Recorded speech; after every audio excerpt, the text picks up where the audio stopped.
People right now, maybe listen to this shit, they be motivated to go run. If it's cold somewhere where they're at, a lot of motherfuckers will shut that door, go back inside. That's motivation. It comes and go as how you feel. If you and your wife are good, if you and your kids are good, if you're good at work, you're motivated. I like a motherfucker whose life is imploded, ain't got shit in life, and says, still gotta fucking get after it today, man. That's what it's about. So that's when you move from motivation to driven to obsessed. And I want people to realize once you get to this portion over here, the driven obsessed part, you're unstoppable. And I have to always tell you this, man, because people hear my story and think this guy is sadistic. I realize how the brain works. I figured out how the brain works. I'm a scared kid, and that's what gives me so much power. I had no foundation, and I built this off of just researching the mind. The feeling you get is basically invincibility. You realize that you can't do it all the time. When you need to do it, I know I can go to a place that I can live in. And when you know that you can run on broken legs and you can do certain things that a lot of people can do, but they're not willing to do, this power, this sympathetic nervous system of fight or flight, and you're fighting, it gives you this charge of energy of when you're sitting there at 3:30, 4 o'clock in the morning and you're duct taping your feet up because you're broken and you're doing it by yourself and you're going through arguably one of the hardest training in the world. And these guys, most of them are healthy, and you're going through it broken and you're already at a disadvantage, but you're still there. You can feed into that and tap into that for a lot of power. But if you look at it, well, I'm broken, man. I'm not gonna make it. If you look at it as, man, I'm broken and I'm still here. And I'm fighting, and I'm gonna find a way to get through this.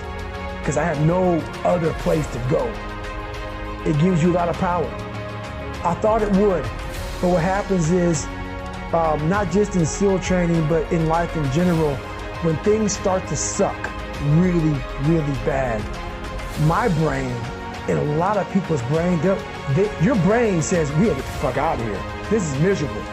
So anger goes away a lot of times when you're suffering because your brain just says, we gotta run, we gotta go. So that anger is not popping up saying, oh, I wanna show them, I wanna show those people. No, there has to be a much deeper, and when I say deeper, it has to be down to mineral soil. It has to be down to that nice mineral soil where nothing can burn. You can't burn dirt. So it has to be down that low, that literally is something in you that's at the core of your soul. But you don't find it unless you spend a lot of time with what you want to be in life. I can't give that to you. You can't give it to somebody. When you find your true passion in life, and my passion for me was like, oh, I want to be, I didn't give a fuck about Navy SEALs. I mean, I don't give a shit. I want to serve my country. I want to be someone that I'm proud of. That I want to look at myself in the mirror because I was so disappointed.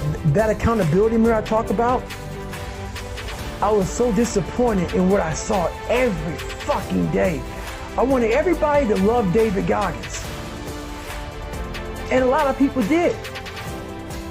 I didn't love myself. But I knew a lot of us want to find peace first. So people say, man, you always talk about this suffering and pain and shit. I'm at peace right now because I went through that. You don't find peace first. If you do, Merry Christmas. More power to you. More power to you.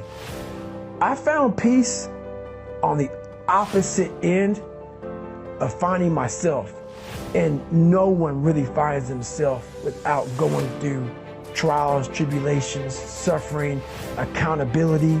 And accountability is suffering.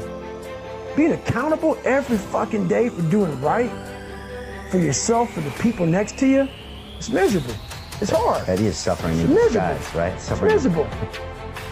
Once you make about $60,000 a year for your family, but let's say for you personally, additional income has zero impact on your quality of life. Zero.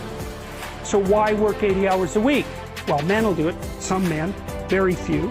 A handful of hyper-competitive men who are obsessed with hitting the pinnacle of the given dominance hierarchy they're in will happily work 80 hours a week, and they'll forego everything else.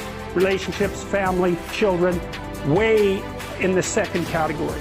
And so those men are often very difficult to live with too, because they're so obsessed with their career. It's hard to have a relationship with them. And maybe they don't have much of a relationship with their kids, but they're damn good at what they do. And part of that is they're smart and disciplined, and they'll work non-stop all the time. It's like an obsession. And that's the sort of people who run things. Those are the people who run things. If you concentrate solely on your career, you can get a long way in your career. And I would say that that's a strategy that a minority of men preferentially do. That's all they do. They work like 70, 80 hours a week. They go flat out on their career. They're staking everything on the small probability of exceptional status in a narrow domain. But it's hard on them. They don't have a life. It's very difficult for them to have a family. They don't know how to take any leisure activity. Like, they get very one-dimensional. Now, it may be that unidimensionality is the price you have to pay to be exceptional at one thing, right? Because if you're going to be something like a genius-level mathematician, and you want to do that or a scientist, say, it's like you're in your lab all the time, you're working 70 hours a week or 80 hours a week, you're smart, you're dedicated, you're unidimensional, and that's how you get to beat all the other people who are doing that. It's the only way. But the problem is you don't get a life. Now, if you love being a scientist and you have that kind of focus of mind, well, first of all, you're a rare person, and second, you're going to pay for it. But fine, more power to you. But it's a risky business to do that. You sacrifice a lot for it. You know, and I would say most often, if you're speaking about having a healthy life, that isn't what you do. You spread yourself out more. So, you know, you have a family, you have some things that you do outside of work that are meaningful to you and useful. You have a network of friends. Well, those 3 things alone, or 4 things alone, are plenty to keep you well oriented. And then if one of those things collapses, you know, everything doesn't go. Now, the price you pay for that is the more you strive to optimize that balance, the less likely you are to be fantastically successful at any single one of them. But you might have a very, you know, if you consider your life as a whole, that might be a winning strategy.